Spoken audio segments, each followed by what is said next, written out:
नमस्कार, मैं अमित गोदियाल और आप देख रहे हैं उत्तराखंड हलचल। लगातार हम आपको दिखा रहे हैं किस तरीके से पूरे प्रदेश भर में जो कैबिनेट मंत्री हैं प्रेमचंद अग्रवाल, उनको लेकर आंदोलन और लोगों में आक्रोश जारी है। वहीं गैरसैंण में एक बड़ा आंदोलन और कई हजार लोग इकट्ठे होते हैं और यही मांग करते हैं कि जो कैबिनेट मंत्री हैं प्रेमचंद अग्रवाल, उनको बर्खास्त किया जाए और उन्हें मंत्रिमंडल से हटाया जाए। पर वहीं दूसरी तरफ एक नया बवाल शुरू हो गया है। पूरी सोशल मीडिया में तरह तरह की बातें इस मुद्दे को लेकर हो रही हैं।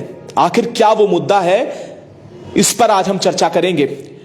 अभी जिस तरीके से आपने देखा कि गैरसैंण में लोग एकत्रित हुए, मांग की गई, पुतला दहन किया गया, कई राजनीतिक दलों ने भी पुतला दहन किया। पर इसी बीच एक बड़ी खबर आई है जिसमें जीएसटी जो परिषद है, वहां क्या जीएसटी परिषद होता है, इस पर हम चर्चा करेंगे। इस पर चर्चा करने के लिए हमारे साथ पंकज छेत्री जी हैं, एडवोकेट भी हैं, साथ में कांग्रेस से भी जुड़े हुए हैं। पंकज जी, पहले तो मैं जीएसटी जो काउंसिल है और जो ये मुद्दा फिर से हुआ है, लोग आक्रोशित हुए हैं सोशल मीडिया में। एक तरफ जहां मांग उठ रही है कि मंत्रिमंडल से प्रेमचंद अग्रवाल को बर्खास्त किया जाए, वहीं जीएसटी जो परिषद है वहां पर अब एंट्री प्रेमचंद अग्रवाल की हो जाती है। क्या कहेंगे इसको लेकर? देखिए, ये बड़ा दुर्भाग्य है और मैं समझता हूं कि माननीय मुख्यमंत्री जी की ये बहुत बड़ी चूक है। और ये इस वक्त हुआ है, जीएसटी काउंसिल के जो सदस्य नामित हुए हैं, प्रदेश के यशस्वी गालीबाज, मुक्केबाज, आंदोलनकारियों को धमकाने वाले मंत्री प्रेमचंद अग्रवाल जीएसटी काउंसिल के मेंबर बने हैं।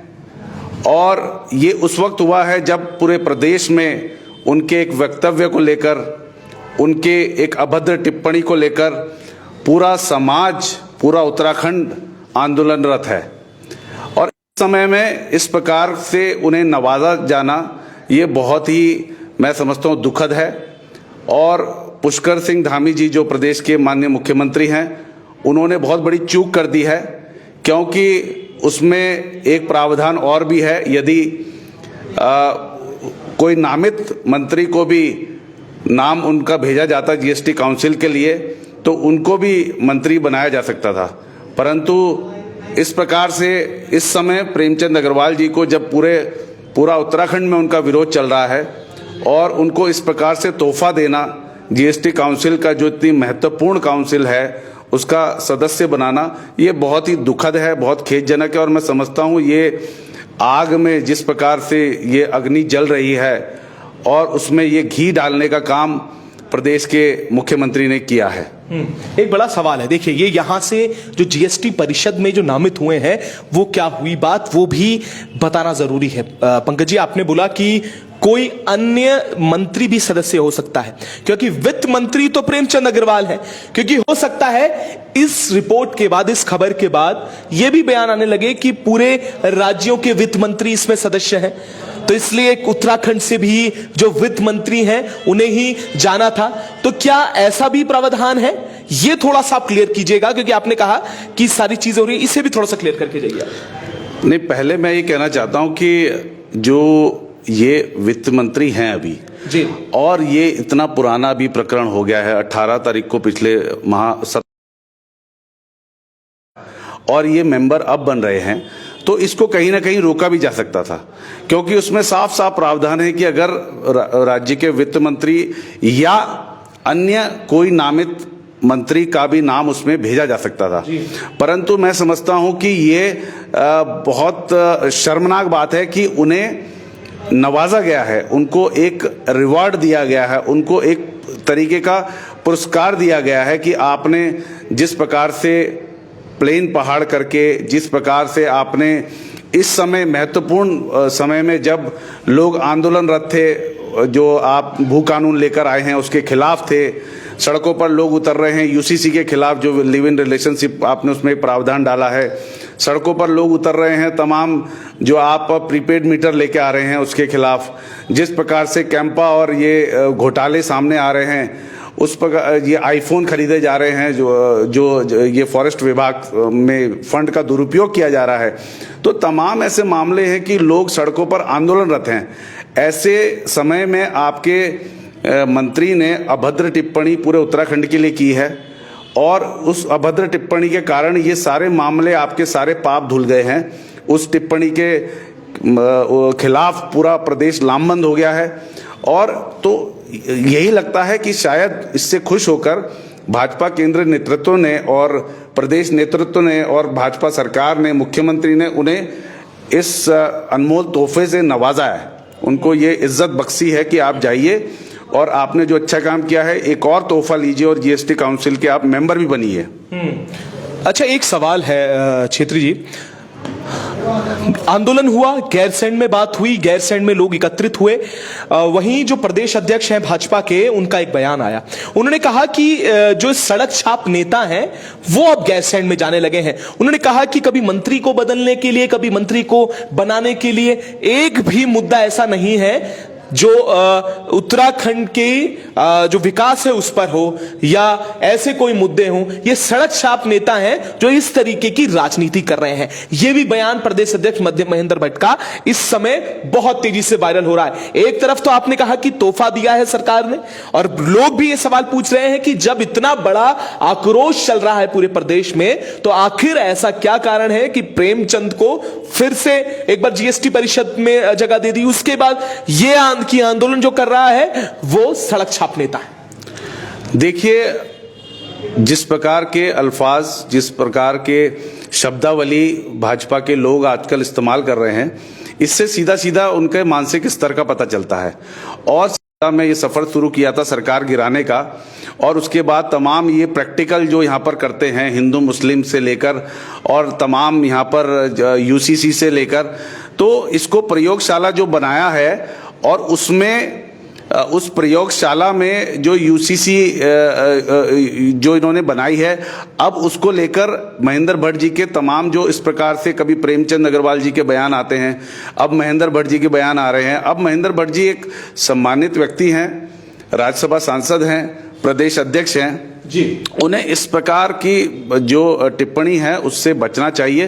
परंतु उनका मानसिक संतुलन मुझे लगता है ठीक नहीं है, क्योंकि कभी तो आप देखिए उपचुनाव में वो रोने लगते हैं, कभी कहते हैं जब जोशीमठ में आंदोलन होता है तो कहते हैं ये माओवादी हैं, कभी वो कहते हैं कि अब इस प्रकार से कह रहे हैं कि ये जो है जो इन्होंने आज टिप्पणी करी है। कभी वो परसों एक व्यक्ति ने जिन्होंने उनको फोन करा और पूछा कि भाई कब हटा रहे हैं, तो आप कहते हैं गूगल से मोदी जी भी नहीं कहा, मैं तो माननीय प्रधानमंत्री हैं तो मोदी जी लगाऊंगा, पर उन्होंने कहा कि मोदी का नंबर गूगल से ले लो, उसमें है। तो इस प्रकार से जो मैं समझता हूं कि उनकी स्थिति अब ठीक नहीं है और उन्हें आराम करना चाहिए, ना कि ऐसा बड़बोलापन दिखाते हुए इस प्रकार के बचकाने बयान देना चाहिए, जिससे कि जनता और उद्वेलित हो और उग्र हो। और प्रेमचंद अग्रवाल जी के साथ साथ कहीं मुझे लगता है कि उत्तराखंड की जनता अब महेंद्र भट्ट जी की छुट्टी करने पर नामादा हो जाए। अब इसमें एक सवाल और भी आ रहा है पंकज जी, साथ में आक्रोश तो है ही, गैरसैंण में भी देखा, उसके बाद ये बयान भी देखा, उससे पहले जीएसटी परिषद का भी देखा। एक तीसरी बात है जो बड़ी महत्वपूर्ण है, अब ये होने लगा है कई नेताओं के और ऐसे बयान भी आ रहे हैं जो शायद ऐसा लगता है कि सौहार्द खराब करने का कार्य भी कर रहे हैं। अभी एक बयान आता है जिसमें अग्रवाल समाज को लेकर कहा गया कि उनका बॉयकॉट कर देना चाहिए और उनके यहां से, उनकी दुकानों से जो सामान है वो ना खरीदने की अपील की गई है। अब सवाल यहां पर यह है कि इस तरीके की टिप्पणी इस प्रदेश को किस ओर ले जाएगी, क्योंकि एक तरफ जहां पहाड़ में यही बात हो रही है कि ये लड़ाई पहाड़ के जो समाज की में हर एक व्यक्ति जो उत्तराखंड में रह रहा है उत्तराखंडियत की है, उस पहाड़ी समाज का मतलब ही है जो हर एक व्यक्ति यहां रह रहा है। पर अब इस तरीके की टिप्पणी आना किस तरीके से देखते हैं इसे? देखिए, ये बहुत दुर्भाग्यपूर्ण है। प्रेमचंद अग्रवाल ने जो टिप्पणी पूरे उत्तराखंड के लिए की है, ये एक हिमालय प्रदेश है, सबसे पहले समझने वाली बात है। हिमालयी प्रदेश में अगर वो उन्होंने किसी को गाली दी है तो वो समस्त हिंदू हो, चाहे मुस्लिम हो, चाहे सिख हो, ईसाई हो, जैन हो, पारसी हो, बुद्धिस्ट हो, चाहे वो गढ़वाली हो, कुमाऊनी हो, गोरखाली हो, पंजाबी हो, बनिए हो, तमाम समुदाय के लोग यहाँ पर रहते हैं। और उत्तराखंड एक मैं कहूँगा फुलवारी की तरह है, जहाँ पे विभिन्न जाति संप्रदाय के लोग, समुदाय के लोग एक साथ प्रेम भाव से रहते हैं। इस प्रकार की टिप्पणी करना कि इस समाज को हम बहिष्कृत कर देंगे, इस समाज के खिलाफ एक जहर उगलेंगे और इस समाज से हम जो है उसका बहिष्कार करेंगे, ये बहुत निंदनीय है, बहुत दुखद है। मैं आपको एक सीधा सीधी बात बताना चाहता हूँ। उत्तराखंड किस प्रकार से, जैसे उत्तराखंड आंदोलन से पहले यहाँ पर जितने भी लोग रहते थे, तमाम तरीके के, तमाम समुदाय, तमाम धर्म, तमाम जाति के लोग यहाँ रहते थे, वो सबने मिलकर उत्तराखंड आंदोलन में अपनी भूमिका, एक अग्रणी भूमिका निभाई है, आंदोलन किया है, तब जाकर ये उत्तराखंड राज्य बना है।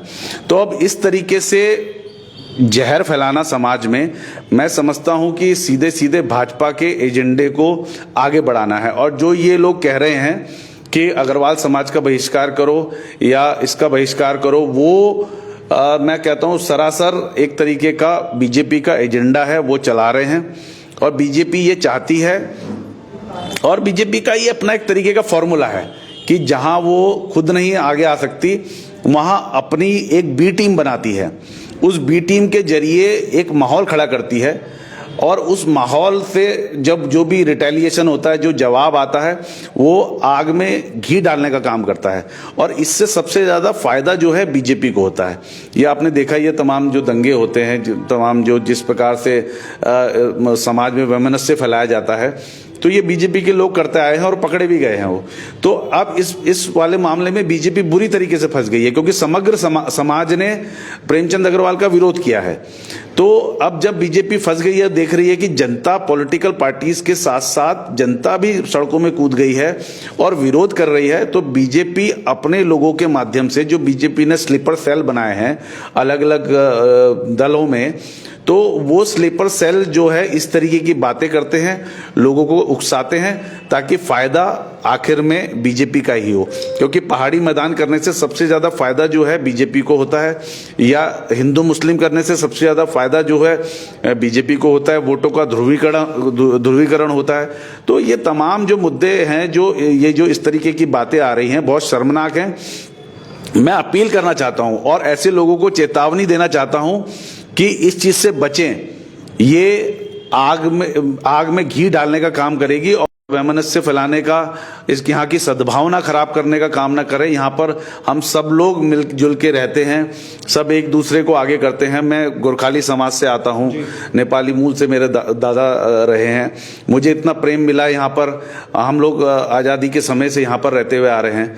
तो मुझे आज तक कभी ऐसा महसूस ही नहीं हुआ कि मैं गोरखाली समाज का व्यक्ति हूँ और मैं गढ़वाली, कुमाऊनी, पंजाबी, बनिए, हिंदू, मुस्लिम सब मेरे भाई हैं। मैं डीएवी कॉलेज का निर्दलीय अध्यक्ष रहा, सबने इतना प्यार दिया, मुझे अध्यक्ष बनाया। अभी मैं कांग्रेस का प्रवक्ता हूं, यहाँ पर विभिन्न जिम्मेदारी संभाल रहा हूं। तो तमाम, और मेरे साथी कई मेरे साथ के कई लोग हैं, विभिन्न धर्म के हैं, संप्रदाय के हैं। हम साथ मिलकर काम करते हैं, एक दूसरे के काम में हाथ बटाते हैं, एक दूसरे के एक सिस्टम समाज में जो बना हुआ है कि आप को हमारे ही कई लोग, हमारे पहाड़ी मूल के कितने लोग जो हैं, हमारे जो बनिए अग्रवाल समाज के या बनिया बिरादरी के लोग हैं, उनके तमाम व्यापारिक प्रतिष्ठान हैं, वहाँ पर काम करते हैं। अगर उन्होंने भी कल की तारीख में ये बोलना शुरू कर दिया कि हम जो है जितने भी उत्तराखंड के मूल के लोग हैं, पहाड़ी मूल के लोग हैं, उन्हें हम अपने जो व्यावसायिक प्रतिष्ठान हैं उनसे बाहर निकालना शुरू कर देंगे, तो ये एक तरीके का अंतर्द्वंद जो समाज में फैलाया जा रहा है, एक तरीके की जो यहाँ पर जो सद्भावना खराब करने का जो प्रयास किया जा रहा है, उसकी मैं कड़े शब्दों में निंदा करता हूं और अपने समाज के समग्र लोगों से विनती करता हूं, प्रार्थना करता हूं कि किसी भी भड़काऊ भाषण में, किसी भी भड़काऊ जो इस तरीके की बातें आ रही हैं उसमें ना आए, और अपने समाज में जिस प्रकार से हम रहते आए हैं उसी प्रकार से हम समाज को आगे ले जाएं और अपनी आने वाली पीढ़ियों को भी यही माहौल और यही प्रेम, यही स्नेह, यही शांत वातावरण, यही प्राकृतिक सौंदर्य उत्तराखंड का जो है वो दें। बिल्कुल। अब सवाल यहां पर यह है कि एक तरफ बर्खास्ती की मांग बहुत तेजी से हो रही है, आक्रोश जारी है, वहीं इस समय इस बीच एक बड़े तोहफे के साथ इसे लिया जा रहा है और लोगों में साफ कहना लोगों का यही है कि जहां एक तरफ मंत्रिमंडल से बर्खास्त किया जाना था, वहीं अब जीएसटी परिषद में जगह मिल गई है।